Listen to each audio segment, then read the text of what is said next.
Hi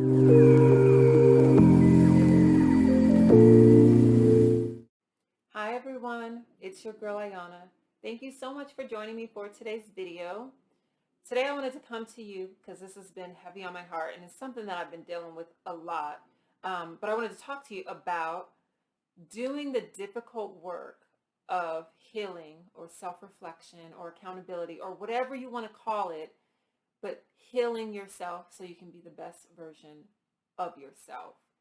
And I've been thinking a lot about this because I am doing the difficult work currently, especially for the last year. I have been hot and heavy in therapy trying to deal with this. And then I would say 3 or 4 years ago, I was in therapy for 2 years straight, like twice a week. Twice a week in therapy to deal with trauma. Now, complete transparency, I do suffer from complex post-traumatic stress disorder, a little bit different than post-traumatic stress disorder, where post-traumatic stress disorder usually is trauma from one single event, maybe an accident, something, war, um, the death of someone suddenly. That might be along the lines of post-traumatic stress disorder, where complex post-traumatic stress disorder is repeated traumas over and over again, usually stemming from your childhood, but doesn't mean it just stops. It's just you're in your childhood, you do have a series of traumatic experiences even as an adult. So that is what I suffer with. And I have been doing a lot of treatment to kind of address that, especially this past year. I've been really focusing on dealing with the traumas from my childhood so that I can stop the patterns that I've been doing as an adult as a result of it. But during this process, I asked myself the question, especially recently, it has been on my spirit. And I think it's stemming from a therapy session that I had where recently, I believe she asked me something along the lines like, well, why do you think that you do that? And I didn't have an answer for her. And then she asked, like, does that feel natural that you do that? Or something along those lines. I can't remember the exact phrasing. But I remember thinking like, no, but it's just something that I do. It's just what I do. And it got me to think, who would I be or who would I have been if it was not for the trauma? Like, what would my life look like if I had not experienced the traumas that I experienced, especially the ones as a young person? Because that's when you are developing your personality and your character, right and wrong and all of that good stuff. And during that time in my life, when we're all developing those characteristics, I had traumatic experiences in my life that I truly, humbly, and sincerely believe shaped and altered the person that I am today. Like, those traumas are the reason my personality is the way it is. And I don't think the way my personality is today is the authentic version of who I'm supposed to be. Who I was born to be on this planet, I don't think is who I am today, because that person was supposed to have a life different than what I have today, if that makes sense. I think the person that I am today, I'm falling in love with and I'm learning to appreciate. But part of me feels like if I didn't have certain obstacles in my life or experiences, trauma and pain, especially at a young age, maybe I wouldn't have developed some of the unhealthy attachments, or maybe I wouldn't have been in some of the unhealthy relationships that I were in, or maybe I wouldn't be a people pleaser. Would I still have, severe anxiety if I hadn't had those experiences and I was the authentic person that I was put on this earth to be? I think about the friendships that I have. Would I have the friends that I have if I didn't have the experiences that I had such a young age at such a young age in my life? Like, who the heck would I have been? And that's so frustrating to me because I think about it.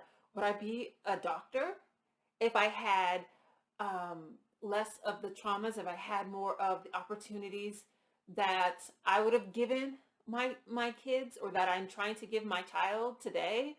Or if I wasn't so non-confrontational, would I have stood up for myself and not been in situations where people were taking advantage of me and purposely abusing me? If I was the person that I was supposed to be, would I have had that confidence or that high self-esteem as a young person to feel comfortable and going for my dreams and striving for my dreams? Or would I always have this personality where I don't think that I'm doing enough, right? Like, I'm never doing enough. I always need to be doing something. That's not healthy. Like, that's not healthy at all, to the point where I'm burnt out all the time. I'm always exhausted. Like, that's not a healthy character trait. Like, you should not be pushing yourself. Like, boundaries. You should have boundaries, right? Those are things you should be learning as a kid. How to say no. When's the appropriate time to say yes? When your plate is too full. I don't have that. As an adult now, I'm trying to learn that. I don't have that, right? I'm like, give it to me all. I can take it all on while I'm burning myself out, while I'm literally killing myself, right? To be all of these things in order to please people. I don't want to upset them. I don't want anyone to be mad at me. Um, all of these things. I mean, the list goes on and on, but it makes me wonder, like, so frustrating. Who the heck would I have been before the trauma? So I say all of that because I'm doing the hard work to try to get to that person. I feel like a lot of times I'm an imposter in my own body. Like, I know who I am. I think I know at the core of me who I am. Like, I feel like the core of me is a kind person. I think my parents both are kind people. So in a sense, like, they're kind people, especially my dad. If you know my dad, everybody loves him, right? He's a super nice, welcoming, warm man. I think that part of him I got naturally. He passed that on to me. So I think that part is authentic to me. But there are times where I am kind when I don't want to be kind because I don't want that person to be upset with me. Or I don't want any conflict. There are times when I should be having healthy boundaries, and and I don't, because I don't want that person to judge me. I don't want them to not like me. I don't want them to see me in a bad light, right? That there goes that perfectionist part that also kicks in. Like, I want people to think I'm great and all of this stuff. Underlying, I'm like, I'm not perfect. Like, I know I'm not perfect. I am killing myself to give off that impression, right? But would the authentic, original child deep inside of me before the trauma, would they even care? Would they be like, I'm who I am, and I'm great, and I'm not perfect, and I don't want to be perfect, but I want people to know the authentic version of me so they can love me and give me what I need because I'm communicating that to them, and because they get the real version of me, so they see where I'm lacking and they know where to step in. Where you have me me today, and I'm laughing because it's frustrating. But me today, I don't say what I need. I don't communicate what I want. I a lot of times working in relationships, I will agree to stuff I don't want to do, like, vehemently don't want to do it. I don't want to do it, but I will say yes with a smile. How fraudulent is that, right? When if I would just say, like, no, I don't want to do that, from the word go, they can find somebody else to do it who wants to do it willingly and happily. Instead, I do it resentfully, and it's like pulling teeth. That's not being an authentic version of myself. But because I'm struggling with figuring out who the heck that is, and I for so long have had these characteristics that I have been employing to get through life. Purely, I honestly think a lot of it is survival techniques that I've picked up to get through the trauma. But they're not healthy. They're not serving me at all. They are completely destroying me. They've destroyed relationships. They have made it hard for me to connect with people. They've interfered with me having the ability to trust.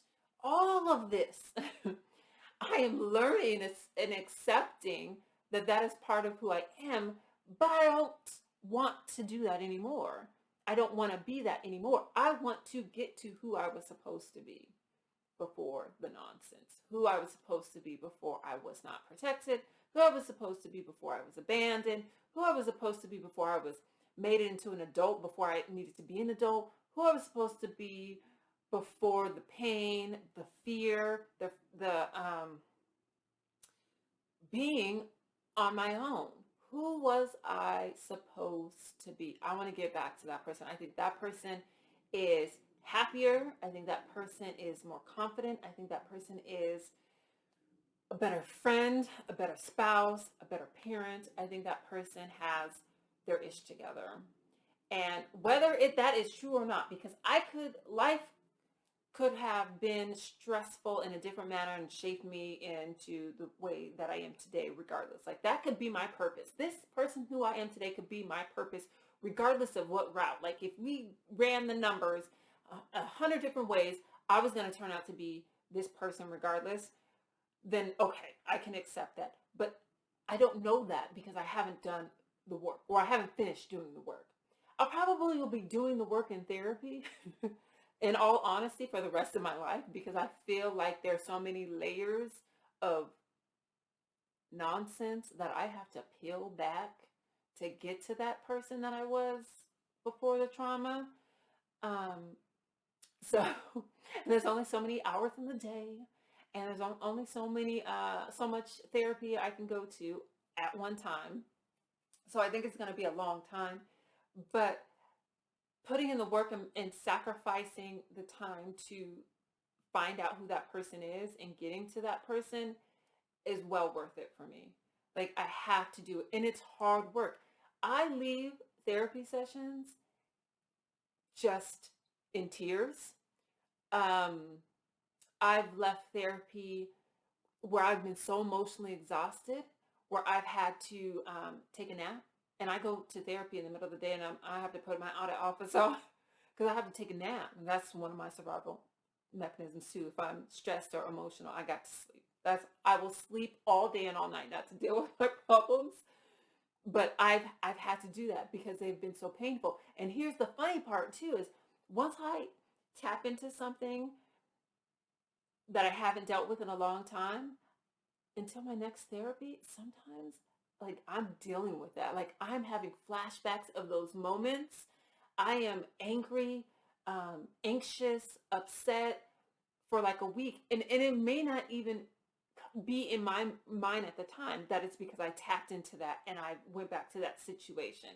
I just don't know why I'm so exhausted and stressed and anxious. It's because I've dealt with that and then I haven't finished processing it. And so the next appointment will continue to do some processing and reprocessing of those events. And then I start to feel better.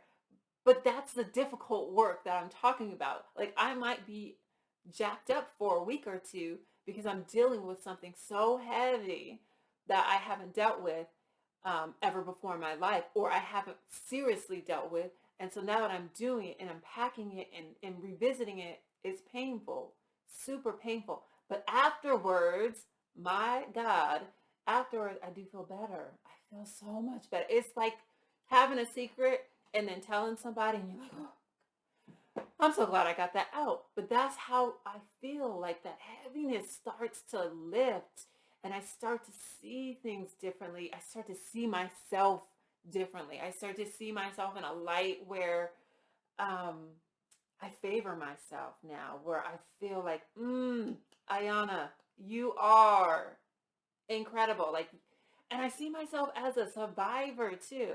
And I'm going to talk about this in another video because I really want to dive deeper and definitely share some of my traumas that I have processed that I feel comfortable with, that they're not so fear. I'm not. I would say fearful. I'm not afraid of them anymore. but they no longer have so much control over me where I'm comfortable to share with the world what they are. So I definitely want to dive into that. But after the hard work, the result of reprocessing and dealing with that has been incredible.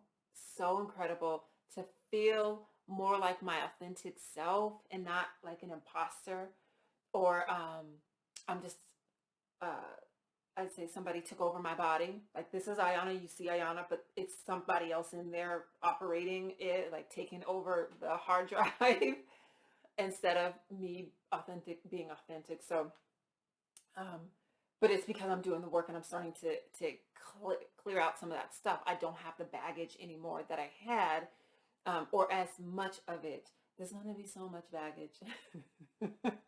So a load, like I said, I'm going to be a lifetime um, patient for my therapist. I'm sure of it. But it feels good to do the work and to see the results. And it's going to take some time, right? Um, Especially, it may take some time finding a therapist that you jive with and that you feel gets you. But do the work, find the person, and give yourself a year. Like that's all I did was say, this is my New Year's resolution. This is what I'm doing for a year.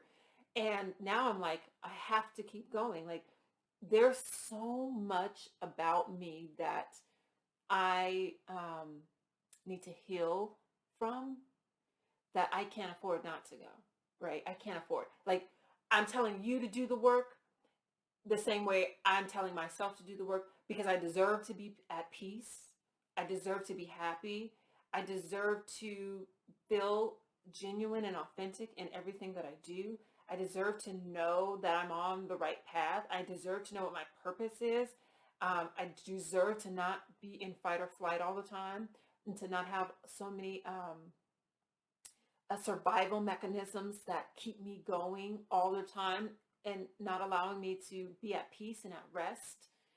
Not only that, but I have a child that I have to think about. Like I have to, A, be a better version of a parent than I had. B, I need my child to see what a healthy woman looks like so she can make better choices for herself than I did, and them being natural to her and not survival. Like the choices she makes are authentic to who she is for the betterment of, and she does them for the betterment of herself. I need to show her that. I need to show her what doing the work looks like too. Like I need to show her if she doesn't feel okay, if she doesn't feel her authentic self, if she has an experience that has an impact on her life, her character, um, her well-being, her safety, that she knows what it looks like to do the work, and she knows how doing the work is hard, and that it's the impact that may have on her, and that it may cause pain, but in the end game, she's going to be a better version. Like in the end game, she's going to be healthier. In the end game, she'll be able to be more to her community and her family if she's healthier. So that's why I encourage everyone to do the hard work and difficult work of healing. And if therapy is not for you, or if you're not ready for a therapist, there are journals you can do. There are journals that are specific for kind of dealing with trauma that you can get and hash out shadow work. There's so many shadow work journals. There's so many shadow work questions that you can find online, probably even here in YouTube. There's probably a laundry list of them. I do want to do a video on shadow work and journaling because it's so important because I do that as well as therapy. Like I said, I got so much to do. I need all the tools I can get to get myself to the best version of myself. But um, doing the work is so necessary, and I encourage you to try. Do what feels best for you and natural for you, or what's going to feel safe for you, but do the work. And it's difficult, but do the work. I promise you, there's a version of yourself after the work that is so much more at peace, empowered, confidence, life just seems to be a little bit easier when you start establishing boundaries and healthy attachments to people, healthy attachments to material things. There's it's just great. It feels good to be getting on the other side of that and not being in a constant space of pain and anxiety and stress and worry and fight or flight, fawn. Whew, we can talk about fawn too um, in another video, but it does. I'm telling you honestly, it does feel good. So I hope this video helps you. I really do. It is helping me to express these things. But I want you to think about the question that I posed too is like, who would you be if you didn't have some of the traumas or the experiences that you've had in life? And it doesn't have to be because of CPTSD. It could be just PTSD. Like, who were you before the trauma? Who were you? And do you want to get back to that person? Do you even just want to know that person? Um, because you don't know who that person is because the trauma started so early. Like, think about that. Think about your character, your personality. Like, who are you and why are you the way you are? And it may require you to dig deep and do the hard, difficult work. But I encourage you to think about that. And if you feel you need to do some work, some difficult work, get into therapy, get into journaling, shadow work, whatever tool necessary to start cleaning out those experiences that are hindering you from being the best version of yourself. So thank you again. I hope you enjoy this video. Don't forget to like, share, and subscribe if you have not already. But most importantly, until next time, be true, be safe, and be authentically you.